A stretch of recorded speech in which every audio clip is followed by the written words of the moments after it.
اللہ تبارک و تعالی ہمیشہ حق کے ساتھ ہے. اس نے قرآن میں فرمایا وَكَانَ حَقًّا عَلَيْنَا نَصْرُ الْمُؤْمِنِينَ. مولا فرماتے ہیں میں نے اپنے اوپر لازم کر لیا ہے کہ ایمان والوں کی ہی مدد کروں گا.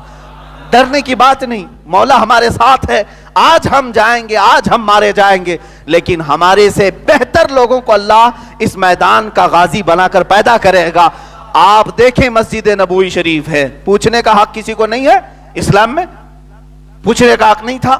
نہ خلیفۃ المسلمین عمر ابن خطاب رضی اللہ تعالیٰ عنہ, جن کی فضیلت میں میرے آقا فرماتے ہیں یہ جس راستے سے گزر جائے شیطان اس راستے پر نہیں آتا, جس کے رعب و جلال کا یہ عالم ہے. اس خلیفۃ المسلمین عمر ابن خطاب رضی اللہ تعالیٰ عنہ کا حال یہ تھا کہ لوگ ڈر کر کانپتے تھے, وہ کوڑا اپنے کندھے پر لے کر کے ہی گھومتے تھے. کہیں کوئی حرام کاری کرتا ہوا دکھائی دے دیا تو پھر اس کی شامت آنی تھی. ایسے رعب و دبدبے والے خلیفۃ المسلمین اگر مسجد نبوی میں خطبے کے لیے کھڑے ہیں اور پوچھیں صحابہ سے کہ ہے کسی کو کوئی سوال, تو صحابہ یوں نہیں کہ خاموش چھپ کر کے بیٹھ جائیں کہ یہ وقت کا عظیم خلیفہ ہے جس سے قیصر اور کسریٰ کانپتے ہیں, نہ پوچھو, کچھ بھی نہ پوچھو. نہ, صحابہ نے ہمیں مزاج دیا. اسی مجمع میں صحابی رسول حضرت سلمان فارسی کھڑے ہوتے ہیں, پوچھتے ہیں امیر المومنین آپ سے میرا یہ تیکھا سوال ہے.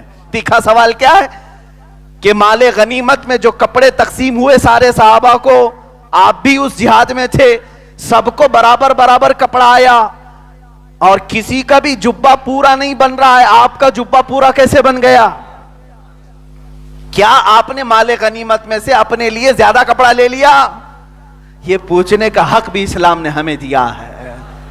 وقت کے خلیفہ اسلام کو صحابی رسول مجمع میں سے پوچھ رہے ہیں, اور حضرت عمر فاروق نے یہ نہیں کہا کہ اس کو باہر کر دو, نکال دو. یہ سوال کیسا کرتا ہے؟ آج پرائم منسٹر سے کوئی میڈیا والا پوچھ نہیں سکتا. ہاں پوچھے گا تو یہ پوچھے گا آپ آم کیسے کھاتے ہیں, باقی یہ نہیں پوچھے گا کہاں گئے پیسے, کہاں گیا کالا دھن, یہ نہ پوچھے. سارا سکرپٹڈ ہے. یہ ڈیموکریسی ہے جس میں ڈکٹیٹرشپ لائی گئی ہے. یہاں سوال کرنے کا حق نہیں. آپ ان سے نہ پوچھو, ان کے دشمنوں کو جتنا کھود کر کے پوچھو اتنا اچھا سمجھا جائے گا آپ کو, ان کو نہ پوچھو. ہاں حضرت عمر فاروق رضی اللہ تعالیٰ عنہ نے اپنے دربار سے نکالا نہیں, جواب دیا. فرماتے ہیں میرے بیٹے عبداللہ بھی جہاد میں شریک تھے, ان کو بھی کپڑا ملا, مجھے بھی ملا. انہوں نے اپنا کپڑا مجھے ہبا کر دیا, میں نے دونوں ملا کر کے سلا لیا, میرا جبہ پورا ہو گیا.